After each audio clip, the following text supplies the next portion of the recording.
بالله من شرور أنفسنا ومن سيئات أعمالنا من يهده الله فلا مضل له ومن يضلل فلا هادي له ونشهد أن لا إله إلا الله وحده لا شريك له ونشهد أن سيدنا وسندنا وحبيبنا وحبيب ربنا وطبيبنا وطبيب قلوبنا ورحيمنا وكريمنا ومرجانا ومأوانا ووكيلنا وكفيلنا ووسيلتنا ومولانا محمد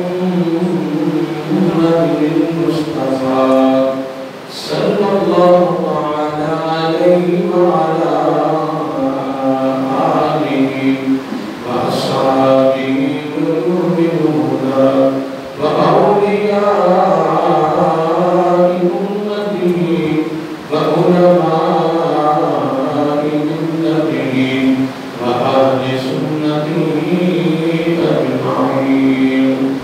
أما بعد فأعوذ بالله من الشيطان الرجيم. بسم الله الرحمن الرحيم. ولقد كتبنا في الزبور من بعد الذكر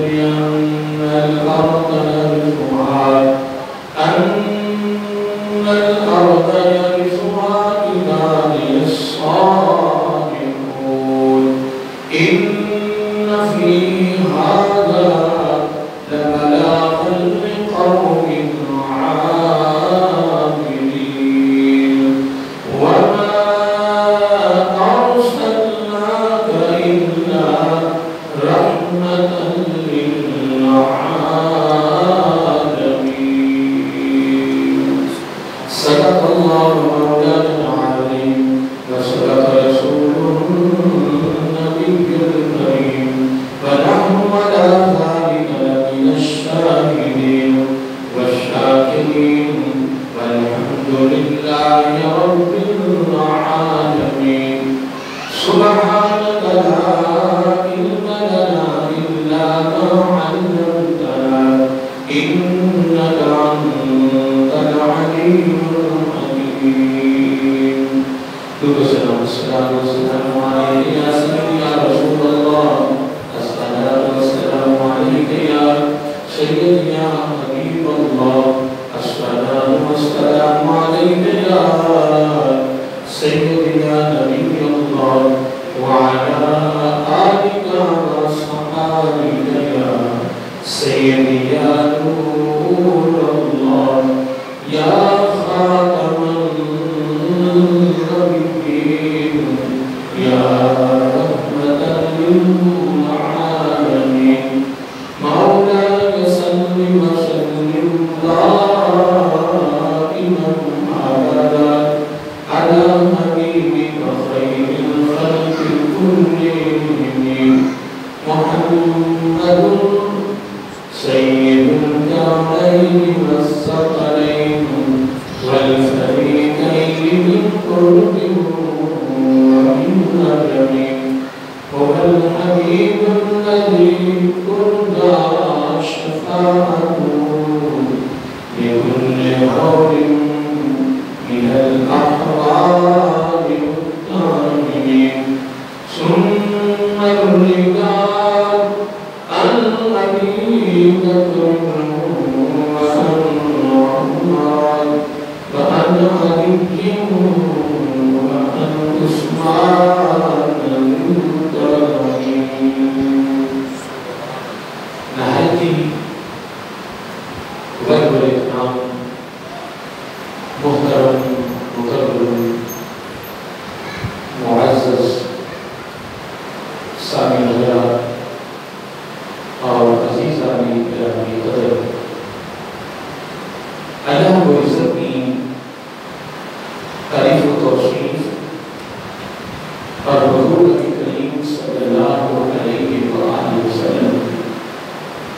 بارگاہ عالیہ مقدسہ میں نذرانے درود و سلام خالق کائنات کا بےحد شکر ہے،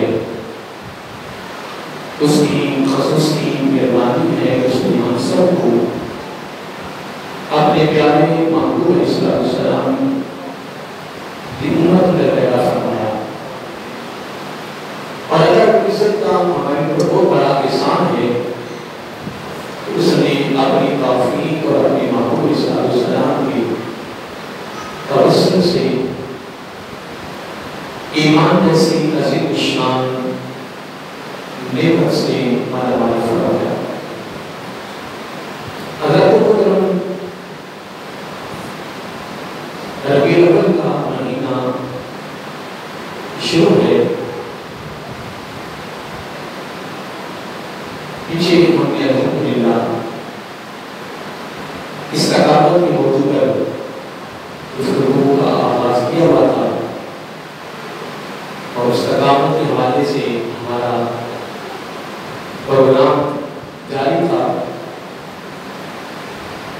اور انشاءاللہ کوشش ہے کہ انشاءاللہ استقامت پر دوبارہ گفتگو کا آغاز کریں گے، کیونکہ اس کے اندر انبیاء کی استقامت اور صحابہ کرام کی استقامت، تابعین، تبع تابعین، اور اس کے علاوہ مفسرین، محدثین، مورخین اور فقہاء اور مجتہدین، صوفیاء کرام، اولیاء کرام، ان سب کی استقامت کے حوالے سے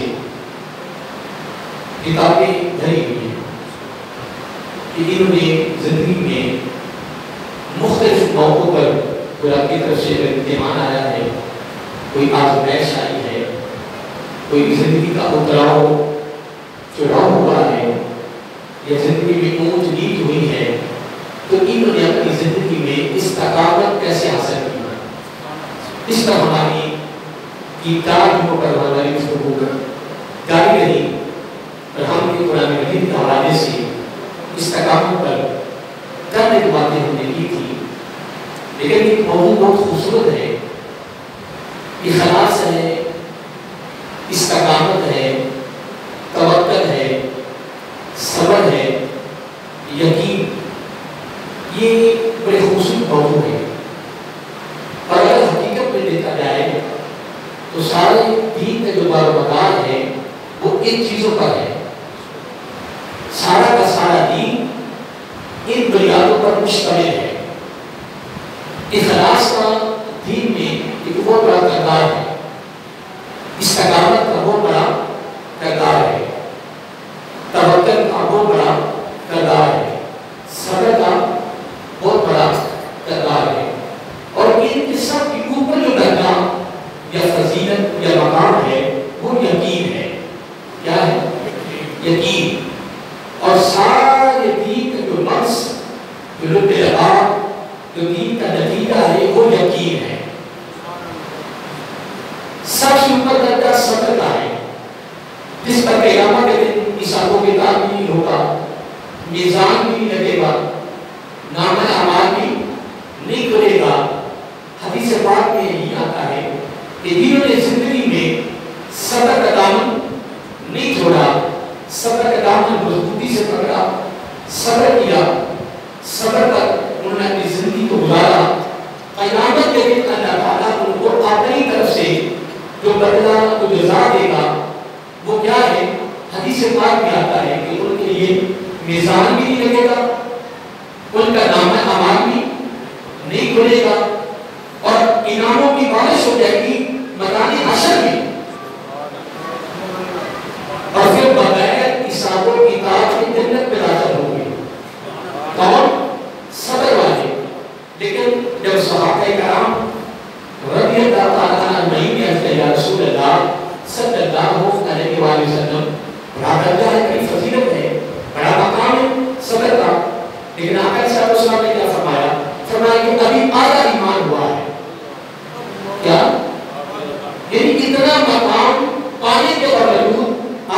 والسلام نے فرمایا ابھی آدھا ایمان ہوا ہے. تو صحابہ کرام جناب تعجب میں چلے گئے, حیران ہو گئے. یا رسول اللہ صلی اللہ علیہ وسلم, اگر اتنا بڑا پروٹوکول اللہ تعالیٰ کی طرف سے مل رہا ہے تو پھر آدھا ایمان ہے, تو پھر مکمل ایمان کس کی ہوگا؟ تو آپ ایسا اسلام نے فرمایا اس کا نام ہے یقین. کیا ہے یقین؟ یقین ایک ایسا عمل ہے یا ایسا فعل ہے یا یقین ایسی دولت ہے, ایسی دولت ہے اس کو مل جاتی ہے اس کا ایمان مکمل ہو جاتا ہے, اس کا ایمان پایا تکمیل کو پہنچ جاتا ہے, اس کے ایمان کی تکمیل ہو جاتی ہے, اس کے ایمان کی. لیکن یہ دولت بڑی مشکل ملتی ہے. اور ایک جملہ اکثر میں کہہ دیتا ہوں کہ میرے منہ سے جملہ نہیں ہو سکتا ہے, آپ کے منہ سے نہیں ہو سکتا ہے, تو مجھے اللہ تعالیٰ پر بڑی امید ہے, اللہ تعالیٰ پر بڑی امید ہے. لیکن ہمیں جو شریعت سے جو سبق ملا ہے, جو قرآن و سنت کی تعلیمات سے جو ہمیں سبق ملا ہے, جو درس ملا ہے, جو فکر ملا ہے, وہ کیا ہے؟ وہ یہ ہے کہ امید اللہ تعالیٰ کی ذات میں بھی سوال نہیں کرنا. کیا اللہ تعالیٰ کی امید نہیں ہوتی, امید مخلوق کے بھی ہوتی ہے. کیا مخلوق کے لیے امید ہوتی ہے, اللہ تعالیٰ کے لیے یقین ہوتا ہے. یہ جملہ یاد رکھیے, مخلوق کے لیے مجھے فلاں کو بڑی امید ہے, امید ہے نا, ہوگا نہیں ہوگا امید ہے. لیکن اللہ تعالیٰ کی ذات اتنی اعلیٰ ہے, اتنی عظیم ہے, اتنی کریم ہے, اتنی رحیم ہے کہ اللہ تعالیٰ کی ذات کے لیے ہمیں جو قرآن و سنت سے تعلیم ملی ہے, جو سبق اور درس ملا ہے, وہ یہ ہے کہ اللہ تعالیٰ کی ذات کے لیے جب بھی جملہ استعمال کرنا تو یقین کا استعمال کرنا ہے کہ مجھے اللہ تعالیٰ کی ذات میں یقین ہے کہ یہ کام ہو جائے گا. یاد رہے گا, امید کس کے لیے ہے؟ مخلوق کے لیے, اور یقین اللہ تعالیٰ کے لیے ہے. تو آئیے محترم, میلاد مصطفیٰ صلی اللہ علیہ وسلم کا مہینہ شروع ہے ربیع الاول کا, اس کا پہلا جمعہ مبارک ہے. اور میں نبی رحمت کے حوالے سے گفتگو کا آغاز کر رہا ہوں, جو اس کی میں نے ترتیب دی ہے اپنی علم کی وسعت کے مطابق. آخری صلی اللہ علیہ وسلم, اور میں نے زندگی میں اس موضوع پر کئی مرتبہ گفتگو شروع کر رہا. میں نے زندگی میں بڑے بڑے خطابات کیے ہیں, تقریریں کی ہیں, واعظ کیے ہیں, لاہور میں, پورے پاکستان میں. لیکن میں آقا صلی اللہ علیہ وسلم کی رحمت میں نے موضوع نہیں چھیڑا, میں نے گفتگو کی نہیں, کیونکہ میرا دل مطمئن نہیں ہوا اس واسطے کہ اگر میں ایت القرآن ارسلناک الا رحمۃ للعالمین تو بیان کروں نور, تو یہاں نہیں. کیا لیکن اگر میں ایت پڑھتا ہوں وما ارسلناک الا رحمۃ للعالمین تو نبی کا نور بیان کروں تو یہاں کا نہیں پورا ہوگا. ایت یہ پڑھوں تو نبی کا بیان بیان کروں, ایت یہ پڑھوں تو نبی کے منہ سے بیان کروں, اور میں ایت یہ پڑھوں نبی کی عطا بیان کروں, کوئی اور پہلے کے بیان کروں نہیں. اگر وما ارسلناک الا رحمۃ للعالمین اگر ہم نے ایت پڑھنی ہے تو پھر ہم نے نبی کی فقط رحمت پہ بولنا ہے کہ میرے آقا امت کے لیے کہ پوری کائنات کی رحمت ہے کیسے. اب اس پر میں زندگی میں کئی مرتبہ میں اپنی گفتگو کا آغاز کر رہا ہوں. میرے آقا صلی اللہ علیہ وسلم نبی رحمت ہے, نبی رحمت ہے. اللہ کو عزت نے قرآن مجید میں سورۃ انبیاء اور اس کی آیت نمبر 160 سورۃ انبیاء ہے, 17 پارہ ہے, اور آیت نمبر 160 ہے. اس میں اللہ کو عزت نے اپنے محبوب علیہ السلام کی وہ فضیلت جو عظمت بیان کی ہے وہ ہے رحمت. کیا ہے؟ اللہ تعالیٰ فرما رہا ہے وما ارسلناک, اے میرے پیارے محبوب صلی اللہ علیہ وسلم, ہم نے آپ کو نہیں بھیجا. کیا مین نافیہ ہے کہ ہم نے آپ کو نہیں بھیجا, اصل میں بھیجنا. کیا بھیجنا, ہم نے آپ کو نہیں بھیجا الا مگر ایک صفت دے کر بھیجا ہے. کیا؟ ایک صفت کے ساتھ بھیجا ہے, ایک فضیلت کے ساتھ بھیجا ہے, ایک عظمت کے ساتھ بھیجا ہے, ایک عہدہ, ایک ریت, ایک عظمت, ایک رفعت اس کے ساتھ ہم کو بھیجا ہے. وہ کیا ہے؟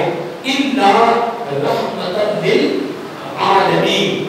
ہم نے آپ کو نہیں بھیجا, لیکن اگر بھیجا ہے تو رحمت بنا کر بھیجا ہے. اور کن کے لیے؟ فرمایا للعالمین. عالم کی جمع ہے للعالمین, سارے جہانوں کے لیے ہم نے آپ کو رحمت بنا کر بھیجا. کیا؟ ایک رحمت عمومی ہوتی ہے, ایک رحمت خصوصی ہوتی ہے. کیا؟ ایک رحمت عمومی ہوتی ہے اور ایک خصوصی ہوتی ہے. اس پہ ہم انشاءاللہ آگے جا کر شروع کریں گے, تو لیں گے. پھر میں اس موضوع میں 20 جز نکالے ہیں. کیا؟ 20 جز, جس میں ماں بھی ہے, بیٹی بھی ہے, والد بھی ہے, عالم بھی ہے, تاجر بھی ہے, جبرائیل علیہ السلام فرشتے بھی ہیں, درخت بھی ہیں, جانور بھی ہیں. ان کو میں نے الگ الگ سے میں جز نکالے ہیں. کہ آقا علیہ السلام ماں کے لیے کیسے رحمت ہے, اور ماں کا درجہ اور فضیلت. آقا علیہ السلام کے آنے سے قبل ماں کا درجہ بھی تھا. ماں کو یہاں تک کہ بدائی میں فرض کیا جاتا تھا, لیکن جب آقا رحمت بن کر آئے تو آقا علیہ السلام کی جب رحمت کی حیات, جب رحمت کا حصہ جب ماں کو ملا, تو آقا علیہ السلام کی رحمت کی برکت سے ماں کو وہ درجہ ملا کہ اللہ رب العزت نے ماں کو والدہ کے لیے جنت کا ٹکڑا بنا دیا. میں نے ایک مثال دی ہے, میں نے مثال دی ہے, اس کو میں آگے جا کر شروع کرنا ہے. ابھی تو میں نے عمومی اور خصوصی رحمت پر بھی میں نے گفتگو کرنی ہے. اور رحمت للعالمین کا جو پہلا جز ہے اس کا نام نبی نے رحمت کی شفقت امت کے لیے ہے. یہ پہلا جز ہے جس کا پہلا جز ہے, اس کو میں نے قرآن مجید سے ہی نکالا ہے. اللہ رب العزت نے قرآن مجید میں ارشاد فرمایا, اللہ تعالیٰ فرما رہا ہے, کیا جز ہے؟ پہلے اس کا نام کیا ہے؟ نبی رحمت کی شفقت. کیا؟ کن کے لیے؟ امت کے لیے. یہ اس کا پہلا جز ہے. اس کا پہلا جز ہے. اللہ رب العزت نے قرآن مجید میں اس کو کھولا ہے. اللہ تعالیٰ فرما رہا ہے, عزیز علیہ ما عنتم حریص علیکم بالمؤمنین رؤوف رحیم. اللہ رب العزت نے اس میں چند باتوں کا ذکر کیا ہے. ایک لفظ ہے عزیز. کیا ہے؟ ایک ہے ما عنتم, اور ایک لفظ ہے حریص. کن کے لیے؟ بالمؤمنین, مومنوں کے لیے. اور آگے جا کر اللہ رب العزت 2 صفتوں کو ذکر کیا ہے, ایک رؤوف اور ایک رحیم. کیا؟ اللہ تعالیٰ فرما رہے ہیں, میرے محبوب صلی اللہ علیہ وسلم اپنی امت کے لیے اتنی شفقت والے ہیں, کہ اتنے شفیق ہیں کہ عزیز, اگر امت کو تھوڑی سی بھی تکلیف آتی ہے, کیا تو ماں عنتم, حضور نبی کریم علیہ السلام اپنی امت کی تکلیف کی وجہ سے پریشان ہو جاتے ہیں. کیا ہو جاتے ہیں؟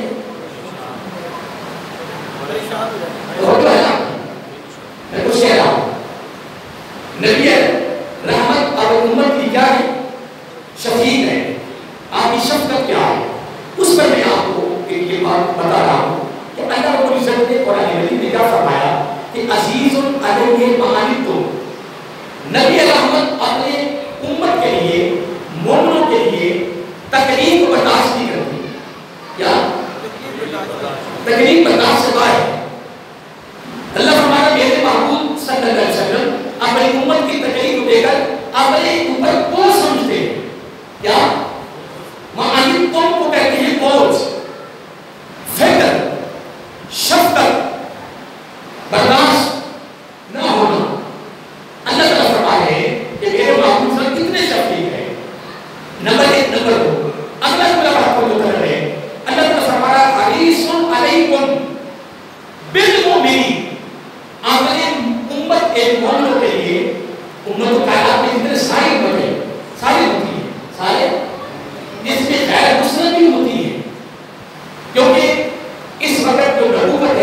ایک اور بتا کر ساتھ واقعی شروع ہے کیا اس وقت نبوت کس کی ہے؟ آقا صلی اللہ علیہ وسلم کی. رسالت کس کی ہے؟ آقا صلی اللہ علیہ وسلم کی. نظام کس کا ہے؟ آقا صلی اللہ علیہ وسلم کا. قانون کس کا ہے؟ قانون محمدی ہے. رسالت محمدی ہے. نبوت محمدی ہے. قانون محمدی ہے.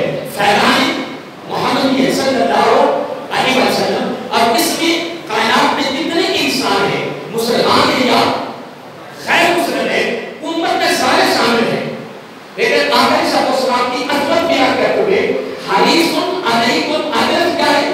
بالمؤمنین. یہی میرے محبوب علیہ السلام مومنوں کے لیے حریص ہیں. کیا ہے؟ حریص کا مطلب ہے تمنا. حریص کا معنی خواہش. حریص کا معنی آرزو. حریص کا معنی کیا ہے؟ تمنا. کسی چیز کی تمنا رکھنی, آرزو رکھنی, خواہش مند ہونا, فکر رکھنا. اللہ تعالیٰ فرما رہے ہیں میرے محبوب علیہ السلام مومنوں کے لیے خواہش مند ہے کہ میرے سارے جو امتی ہیں وہ ایسے خوبصورت راستے پہ چلے جس راستے پر چلنے پر رب راضی ہوتا ہے. لیکن ہم نے آقا صلی اللہ علیہ وسلم کی ولادت کا ثابت قرآن اور دے دیا ہے. کیا؟ مثلا اہل تشیع ہیں, اہل تشیع ہیں. اب انہوں نے آقا صلی اللہ علیہ وسلم کے شہادت کی محبت کو اور رنگ دے دیا ہے. چھریاں مارنے میں رنگ دے دیا. سروں کے اندر پتہ کیا مارتی ہے نیا سلسلہ ہو گیا. یہ رنگ دے دیا محبت کا. اناروں پر چلنے کا انہوں نے محبت کا رنگ دے دیا. پیٹنے کا رنگ دے دیا محبت کا. جبکہ امام علی مقام رضی اللہ تعالیٰ کی محبت کا یہ رنگ نہیں ہے. امام حسین رضی اللہ تعالیٰ عنہ کی محبت کا جو انداز ہے, جو رنگ ہے, وہ کیا ہے کہ تیری زندگی میں سے امام حسین کی زندگی نظر آئے. تیری سیرت میں سے امام حسین رضی اللہ تعالیٰ کی کیا سیرت نظر آئے. کردار میں سے ان کا کردار نظر آئے. تیری اداؤں میں سے ان کی ادائیں نظر آئے. تیرے فعلوں میں سے ان کا فعل نظر آئے. خدا کی قسم امام علی مقام رضی اللہ تعالیٰ عنہ نے بجائے کربلا میں بھی جب کہ چاروں طرف آپ کے جان لیوا کھڑے ہیں, ہزاروں کی تعداد میں کھڑے ہیں, لاکھوں بھی کہہ لو کوئی بلال مبارکہ کوئی مبارکہ نہیں ہے, لاکھوں یزیدی کھڑے تھے, تلواریں چلا رہی ہے, تیر کمان ہے, جان لیوا ہے, سر قلم کر کے جناب انعام کے یا پجاری ہے, طلبگار ہے, سارے کو چھوڑنے کے باوجود امت کو میرے آقا صلی اللہ علیہ وسلم شہادت نے سبق درس فکر دے دیا, تعلیم دے دی کہ لوگوں یہ سارا کچھ ہو کر میں نے پھر بھی جمعہ کا وقت ہوا اپنی پیشانیوں کی باتیں کو چکا دی. کیا یہ بتانے کربلا میں امام علی مقام رضی اللہ تعالیٰ کیا آپ کے کردار سے سبق نہیں ملتا امت کو؟ کیا فقط واقعہ کربلا تک محدود رہ گئے؟ فقط رونے دھونے رہ گئے؟ فقط کیسے میں آپ نے ان کا فقط واقعہ سننا ہوتا رہ گئے؟ نہیں محترم, اصل میں زندگی یہ ہے, سیرت یہ ہے, کردار یہ ہے, محبت یہ ہے, پیار یہ ہے, لگن یہ ہے, عشق یہ ہے کہ ہماری زندگی امام علی مقام حضرت امام حسین رضی اللہ تعالیٰ کی زندگی کا رنگ جو ہے وہ ہمارے پر چل جائے. ہماری زندگی ان جیسی زندگی ہو جائے, لطیف فقیر ہو جائے, ان کی نقل اتارے. اصل میں محبت کا پہلو یہ ہے. اب نمبر 2, آقا صلی اللہ علیہ وسلم کی ولادت باسعادت ایک مرتبہ ہوئی ہے. کیا بولیے؟ ایک مرتبہ ہوئی ہے, 2 مرتبہ نہیں ہوئی. جو کام صرف ایک مرتبہ ہوا ہے اس کو ہم نے کتنا کر دیا ہے.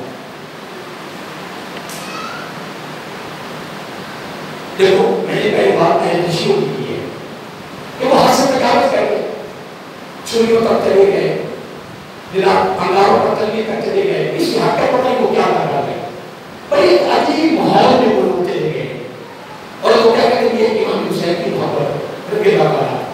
وہ کہتے ہیں یہ امام حسین رضی اللہ تعالیٰ کی کیا محبت, یہ ان کا پیار ہے, یہ ان کا عشق ہے. اب اس عشق کو ہم نے کوئی اور رنگ دے دیا جو غلط راستہ, جو غلط رنگ, اور ہم نے کیا کیا, اور ہم نے آ کر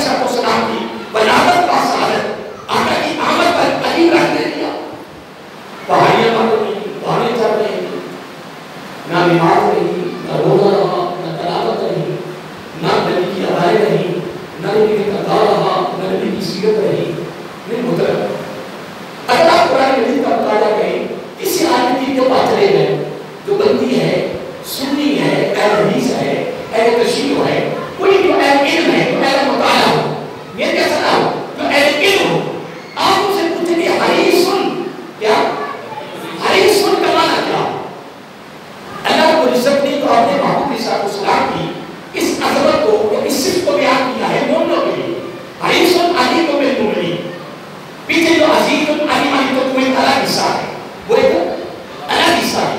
حریص علیکم بالمؤمنین. اب مومنوں کے لیے جو نبی کی حریص ہے، حرص وہ کیا ہے؟ حرص کا معنی کیا ہے؟ اب اس حرص میں اگلا خلاصہ بیان کرتا ہوں. امت کے لیے مومنوں کی حرص میں نبی پاک اپنی امت کے لیے رؤوف بھی ہے، رحیم بھی ہے. بہت بڑے کیا شفیق بھی ہیں، بہت بڑے رحیم بھی ہیں، بہت بڑے کریم بھی ہیں. بہت بڑے شفیق ہے کن کے لیے؟ مومنوں کے لیے. کس صورت میں؟ حریص. حریص کا معنی ابھی میں بیان کیا ہے. حریص کا کیا معنی ہے؟ خواہش، آرزو، تمنا، فکر.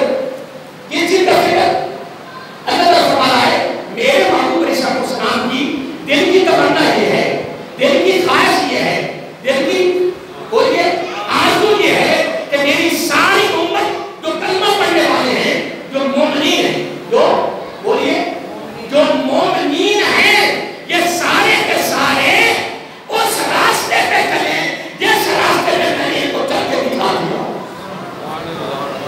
یعنی امت کی جو ادائیں ہیں ان اداؤں میں سے نبی کی ادائیں نظر آئیں. امت کی سیرت میں سے نبی کی سیرت نظر آئے. امت کے کردار میں سے نبی کا کردار نظر آئے. نبی کے امت کے فعلوں میں سے نبی کے فعل نظر آئے. اصل میں اس کو کہتے ہیں محبت، اس کو کہتے ہیں عشق، اس کو کہتے ہیں پیار. حضرت قاری ایاز مانوی رحمۃ اللہ تعالیٰ الشفا شریف میں لکھتے ہیں کہ پوچھا گیا کہ محبت کیا ہے؟ کیا کہ محبت کیا ہے؟ تو آپ نے بڑا خاتمہ دیا، فرمایا المحبت اثار المحبوب ادا غیرہ. کیا المحبت اثار محبوب ادا غیرہ. یعنی ساری کائنات یہاں تک کہ اپنی جان پر اپنے نبی کو فوقیت دینا، اس کو محبت کہتے ہیں.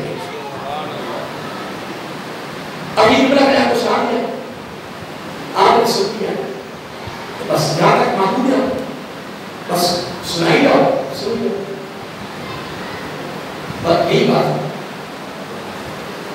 یہ بات کتنے اسٹارٹ لگے، وہ سب اسٹارٹ لگ رہے ہیں، ادھر تک ایسا کو اور لگ رہے ہیں. اس کے علاوہ ادھر کی تقریر تھی جبل بلبل کو، اس علاقے کے اسٹار میں نے پڑھا، وہاں لگا ہوا تھا. ایک ادھر لیاقت شاہ صاحب کے مسجد ہے، ان کا شاید الگ لگا ہے. کتنے دن سے قرآن شروع ہو، روزانہ ہماری مسلک عظیم آدمی دین آ رہا ہے. کوئی شیخ الحدیث ہے، کوئی شیخ القرآن ہے، کوئی سکالر ہے، کوئی پی ایچ ڈی ہے، کوئی پروفیسر ہے، کوئی جناب ڈاکٹر، مطلب کیا کیا ان کے ہو رہے ہیں، علمی شخصیات ہیں، تقریریں ہو رہی ہیں، پھر ساتھ میں موضوع بھی لکھے ہیں. لیکن میں خدا کی قسم اٹھا کر کہہ رہا ہوں، بڑے وثوق سے کہہ رہا ہوں، لیکن اصل کے مہینے میں کہہ رہا ہوں کہ اس وقت میرے آقا کی امت کی اصلاح اور تربیت بہت ضروری ہے. تربیت بڑی ضروری ہے.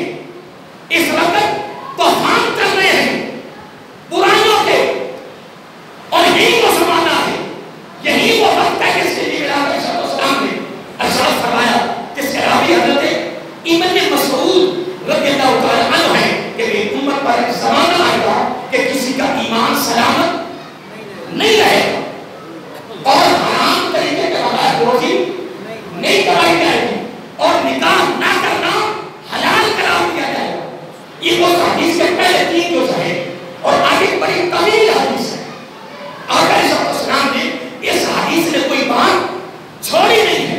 ایک چیز میں آقا علیہ السلام نے زبان نبوت سے کھول کھول کے امت کو سبق بھی دیا، درس بھی دیا، فکر بھی دیا. میرے آقا نے تعلیم بھی دی ہے، میرے آقا نے اپنے سارا وقت دے دیا.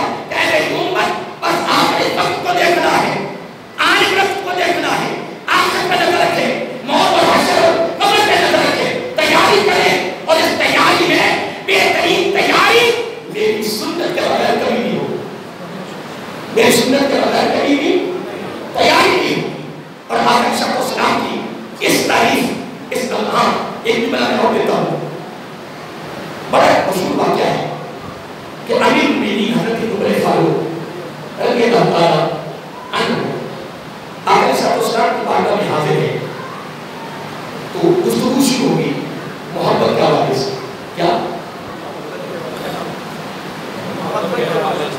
یعنی میرے آقا صلی اللہ علیہ وسلم تشریف فرما ہے یا حضرت عمر فاروق رضی اللہ تعالیٰ عنہ ہے.